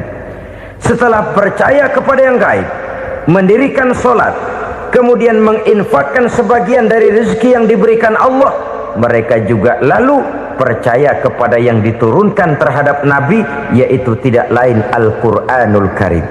Sekali lagi di sini, percaya bukan hanya sekedar percaya saja, tetapi percaya lalu menjadikan Al-Quran itu sebagai pedoman hidup. Sebab memang Al-Quran itu adalah GBHM, garis-garis besar haluan muslim. Apa yang harus kita lakukan, apa yang harus tidak kita lakukan, bagaimana mestinya kita bertingkah laku dan berbuat, seluruhnya tercantum di dalam Al-Quranul Karim. Itu sebabnya ketika satu hari Aisyah ditanya bagaimana akhlak Rasul, beliau menjawab, kana Rasulullah sallallahu alaihi wasallam khuluquhul Quran. Akhlak daripada Rasulullah tidak lain adalah Al-Quran. Jawaban simpel ini memberikan gambaran bahwa keseluruhan daripada konsepsi Quran sudah diterjemahkan dalam kehidupan Rasulullah sallallahu alaihi wasallam. Karena kita tahu akhlak adalah keseluruhan dari gerak hidup manusia, sejak ia berpribadi, berumah tangga, bertetangga, bermasyarakat, sampai kepada berbangsa dan bernegara. Al-Quran tetap memberikan sentuhan nilainya. Oleh karenanya, orang-orang yang bertakwa adalah orang-orang yang menjadikan Al-Quran sebagai pedoman dalam kehidupannya. Dan kita yakini Al-Quran diturunkan kepada Nabi Muhammad bukan merupakan produk Nabi Muhammad. Isi dan redaksinya langsung dari Allah subhanahu wa ta'ala. Kemudian cirinya yang kelima, orang bertakwa yang akan meraih kemenangan itu, wa ma unzila min qablika, tidak hanya sekedar percaya kepada yang diturunkan terhadap Nabi Muhammad yaitu Al-Quran, mereka juga percaya kepada apa yang pernah diturunkan kepada para nabi, kepada para rasul sebelum Nabi Muhammad. Percaya kepada adanya suhuf, percaya kepada adanya Taurat, percaya kepada adanya Injil, percaya bahwa Allah dahulunya sudah menurunkan Taurat kepada Musa, percaya bahwa Allah sudah menurunkan Injil kepada Isa, percaya Injil ada, Taurat ada, diturunkan Allah untuk Isa dan Musa, tetapi tidak wajib mengamalkannya karena kita sudah diberikan Al-Quranul Karim. Ini yang perlu saya garis bawahi. Kita percaya Allah telah menurunkan Injil dahulu kepada Isa. Kita percaya bahwa Allah telah menurunkan Taurat dahulunya kepada Nabi Musa. Kadang-kadang ini dijadikan dalih, dikacaukan pengertiannya. Quran saja mengajarkan bahwa orang yang bertakwa harus percaya kepada Injil, maka pakailah Injil. Apalagi kalau ayat sebelumnya ditilap, dihapus, dihilangkan, Injilnya yang ditekankan, maka akan terjadilah penekanan yang salah arah. Karena salah arah akhirnya bisa merusak dan menghancurkan akidah. Ketika Rasul suatu saat pernah ditanya orang, ya Rasul, bagaimana sikap kita sebagai muslim terhadap Injil yang ada sekarang? Beliau menjawab, la tukadzibuhu jami'an wa la tusaddiquhu jami'an. Jangan didustakan seluruhnya, jangan juga dibenarkan semuanya. Artinya, ini sudah merupakan gambaran dari Rasul bahwa dalam Injil yang ada sekarang masih ada ajaran-ajaran tauhid yang dibawa oleh Nabi Isa dan diajarkan kepada umatnya. Tapi juga dalam Injil yang sekarang ini sudah terkena intervensi dan investasi manusiawi. Karena itu Rasul menyimpulkan, la tukadzibuhu jami'an wa la tusaddiquhu jami'an. Jangan didustakan semua, jangan dibenarkan seluruhnya. Kita memang percaya Allah telah menurunkan Injil kepada Nabi Isa dulu, tapi kita tidak wajib mengamalkan Injil. Kita percaya Allah telah menurunkan Taurat kepada Nabi Musa, tapi kita tidak wajib mengamalkan kitab ajaran Taurat. Yang wajib kita percayai dan kita amalkan hanyalah Al-Quranul Karim. Kenapa? Oleh karena baik yang ada di dalam Taurat, baik yang ada di dalam Injil, tentu tercakup di dalam Al-Quran sebagai kitab terakhir yang diturunkan oleh Allah Subhanahu wa Ta'ala. Dan itu wajar. Kalau seorang pejabat mau mengeluarkan satu keputusan baru, tentu dia harus meninjau keputusan-keputusan lama. Andai kata dianggap tidak berlaku, dianggap tidak relevan lagi, maka keputusan-keputusan lama itu tentu sudah dianggap tidak berlaku. Sebagian daripada aturan-aturan dalam keputusan lama yang masih dianggap relevan tercantum dalam keputusan baru yang wajib diamalkan. Begitulah hubungannya antara Al-Quran, Taurat, Zabur, dan Injil. 4 kitab samawi yang diturunkan Allah masing-masing kepada Zabur untuk Nabi Daud, Taurat untuk Nabi Musa, dan Injil untuk Nabi Isa alaihi wassalatu wassalam. Ketiga-tiga kitab itu kita percayai adanya. Kita yakini Allah telah menurunkan Zabur, Taurat, dan Injil, tapi kita tidak wajib mengamalkannya. Yang wajib kita mengamalkannya sekarang ini tidak lain hanyalah Al-Quranul Karim saja, karena ia mencakup apa yang ada di dalam Zabur, apa yang ada di dalam Taurat, dan apa yang ada di dalam Injil.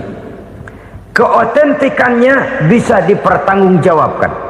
Ya, tapi kan Nabi Muhammad sudah mati 14 abad yang lalu, dan di zaman beliau Al-Quran kan belum dikodifikasikan, belum ditulis. Bagaimana keotentikannya bisa dipertanggungjawabkan? Mudah saja. Allah berjanji, inna nahnu nazzalna dzikra wa inna lahu lahafizun. Kami yang menurunkan Al-Quran dan kami yang akan menjaga dan memeliharanya. Allah turunkan Quran, Allah menjaganya. Bagaimana cara Allah menjaga Al-Quran itu? Banyaknya orang-orang yang hafaz Al-Quran. Hafaz Al-Quran 30 juz, 114 surah, 6.666 ayat. Sehingga jangankan satu kata, jangankan satu ayat, satu kalimat saja berubah sudah akan timbul reaksi dan mudah dimengerti. Kenapa? Banyak orang-orang yang hafaz Al-Quran. Sedangkan pada setiap akhir tahun biasanya malaikat Jibril selalu mengadakan checking terhadap ayat-ayat yang diturunkan pada waktu itu.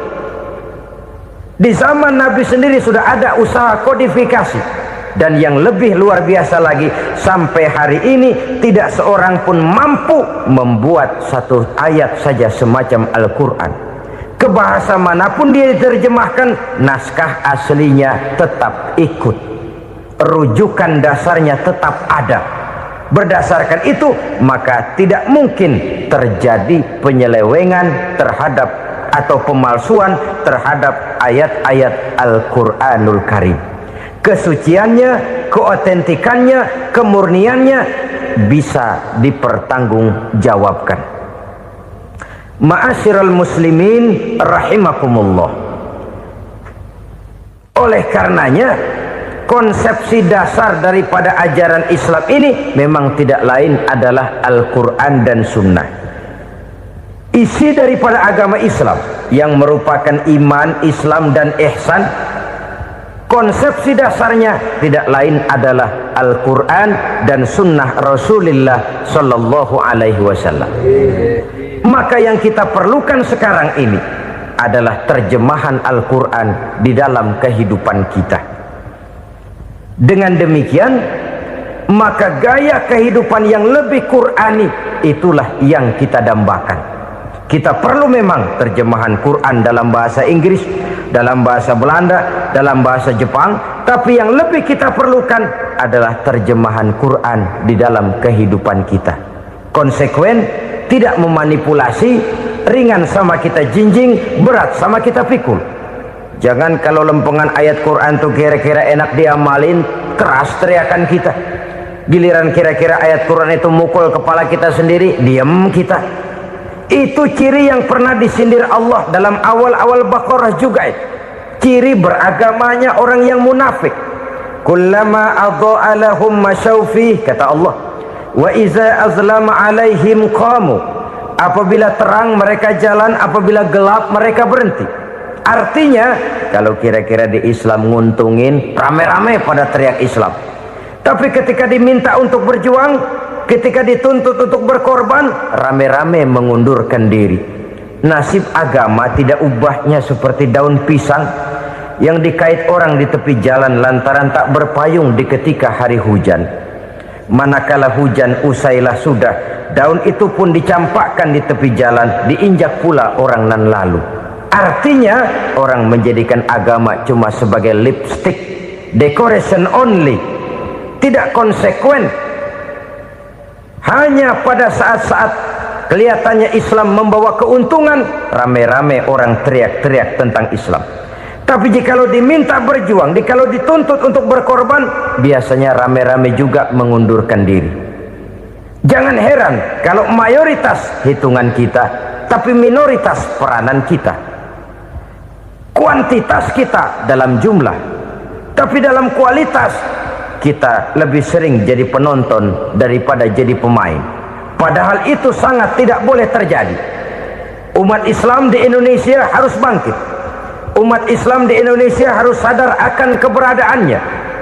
Tidak boleh hanya jadi penonton berpangku tangan, karena memang agama kita juga mengajarkan untuk konsekuen di dalam menjabarkan ajaran-ajaran daripada agama kita.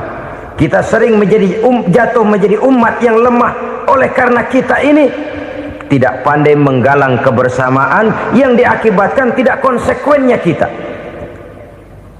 Diistilahkan bahwa umat Islam di dalam menggalang kebersamaannya itu harus seperti orang main sepak bola.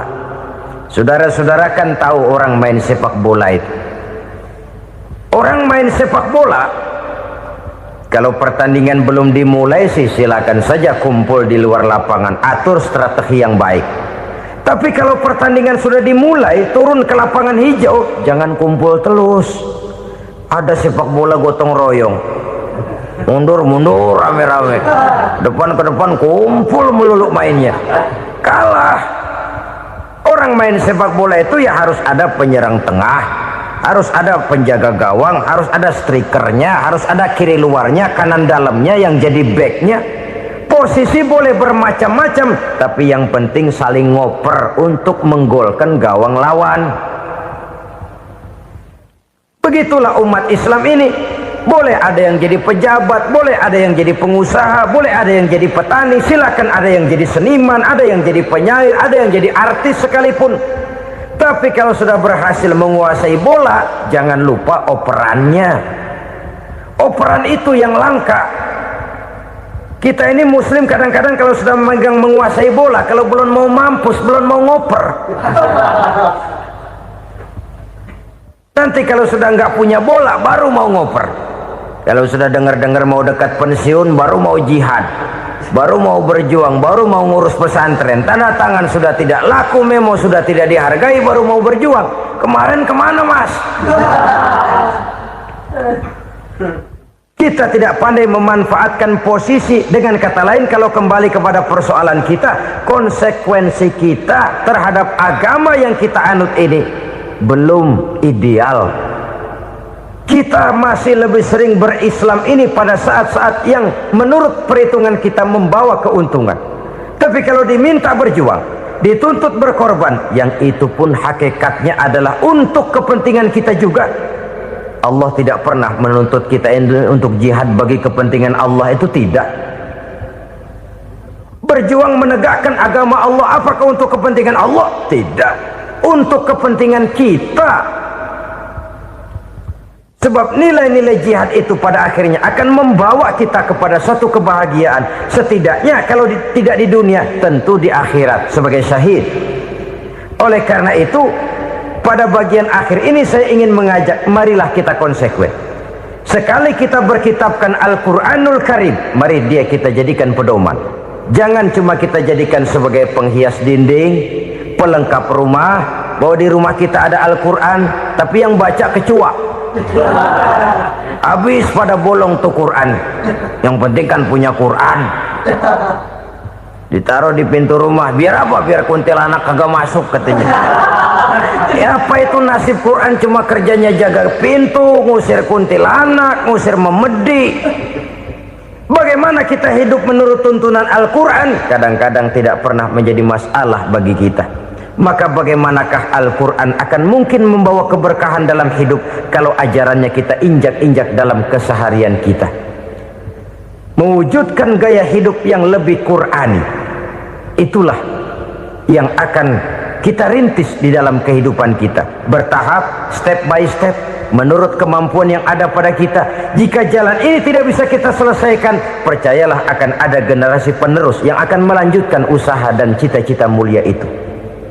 Jadi percaya kepada Taurat, percaya kepada Injil, sekadar percaya Allah dahulunya sudah menurunkan itu, tapi kita tidak wajib mengamalkannya. Kenapa? Generasi Injil masa berlakunya sudah kedaluarsa. Taurat masa berlakunya sudah kedaluarsa.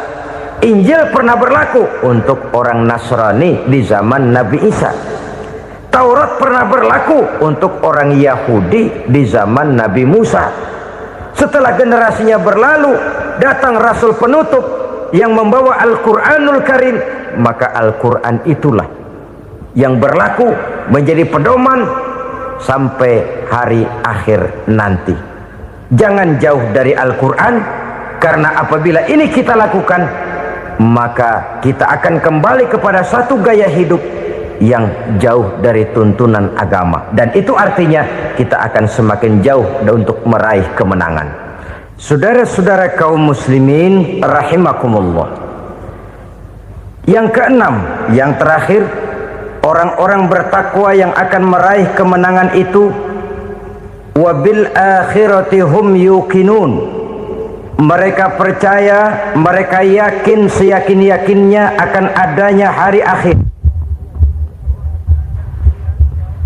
di mana seseorang akan mempertanggungjawabkan seluruh perbuatannya di dalam hidup ini, dan tidak ada satu perbuatan yang bagaimana kecilnya sekalipun yang tersembunyi dalam pandangan manusia yang tidak akan dibukakan persoalannya di mahkamah Qadi Rabbul Jalil di akhirat nanti. Itulah sebabnya maka percaya kepada akhirat disebut secara khusus.